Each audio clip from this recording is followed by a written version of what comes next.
This is the early game on TNT, 4 o'clock Pacific. Cavs at home against the Pacers. Series tied at 2.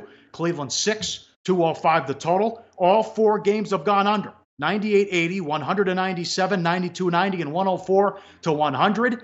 If they lose this series, I think the Pacers can do the what-if scenario for a couple of reasons. Number one, get up to a good start, will you, please? The last 3 games have been down by 16 in 3 games in a row. And in game 4, even with that bad start and what happened in the third quarter when they got going, they led by 2 with 3 minutes left. And then Corver hit a couple big threes, and they lost 104-100. So, hey, they've already won at Cleveland.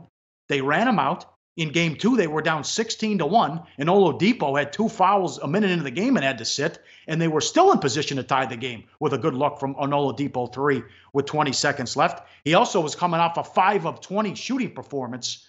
No one respects this team. No one gave him any credit. Only one time on national TV. I don't know what I'm going to get out of the Cavs and their support. I know LeBron's Superman. I don't know about the supporting cast. Love's averaging 12 points per game. Hood, Corver, Calderon, Hill's questionable. I mean, I don't know. I can't count on these guys, right? Even though the game's at home. Well, it's game 5 of this series, and the first 4 games, it's been LeBron and nobody.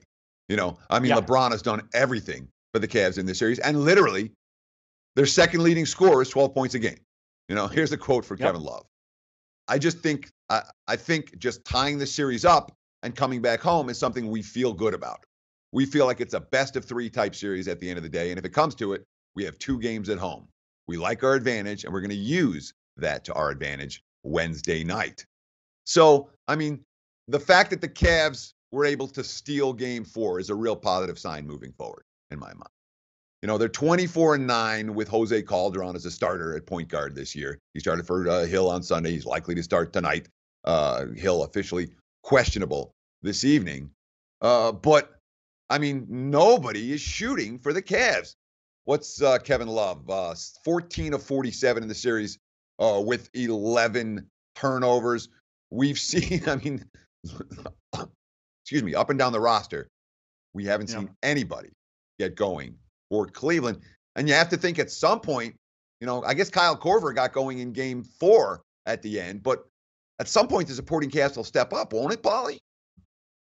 I don't know. They could win this game by 20 or they could lose. I don't know what to expect of this team. Now, the pleasant surprise has been the defense because they're the second worst defense in the league. And you worried about, these guys haven't had that much time together. Was there enough time in the season to get on the same page with this new cast with all the moves they made at the deadline? But I don't trust these guys. I can't count on them. Hell, Thompson doesn't even play with the Kardashians stink on him. I like the balance, though, out of the Pacers. Even though they lost, they had 7 guys in double figures in the game 4 loss Sunday. So, you said Stevenson would play a big role. He's been okay. Sabonis had 19, and all 5 starters were in double figures. So even though they can't really stop Oladipo, he struggled shooting, but he's going to get his. There's other guys that can chip in, and Turner has stepped up and played well in this series too. So I don't necessarily think, okay, now I can trust these guys, and whether it's Clarkson or Hill or Calderon, and some of these guys can make shots because, remember, they were a no-show, and it's already happened. The supporting cast stunk and did nothing in game 1. So if it happened at home, it can happen again. While Barkley is usually right, it's amazing but true. Supporting cast on the bench always play better at home as opposed to the road. I don't know. 6.5. I see some money for the dog here early, and I would be inclined to take under as well, as every game has gone under, Teddy. Sure. I'm a little bit worried about Oladipo. Oladipo's 19 of 53 shooting over the last 3 games after that game 1 dominant effort. And, Sabonis coming off his playoff career best. We've seen this whole series, one guy after the next for Indiana. Playoff career high. How long can that go on? Their supporting cast has been great in this series. And the quote, of course, Darren Collison. We're not losing confidence. That team's the defending Eastern Conference champions. Whatever you want to say about them, it's a very good team. They've been through a lot over the last few years. Yeah. We're fine. There's no need to overreact or panic. We're going to go in their building. We're going to give the same effort. Cleveland's 2 wins in this series have come by a combined 7 points. It's hard for me to get to the window laying 6 or 6.5 with Cleveland tonight. Yep. I lean over in that Wizards game, too, for what it's worth, and the play of the day will come from that game. Like the show? Help us keep the lights on. Please make sure to comment, share, and subscribe to all the Sportsbook Review videos. Thanks so much. Best of luck. Enjoy the game.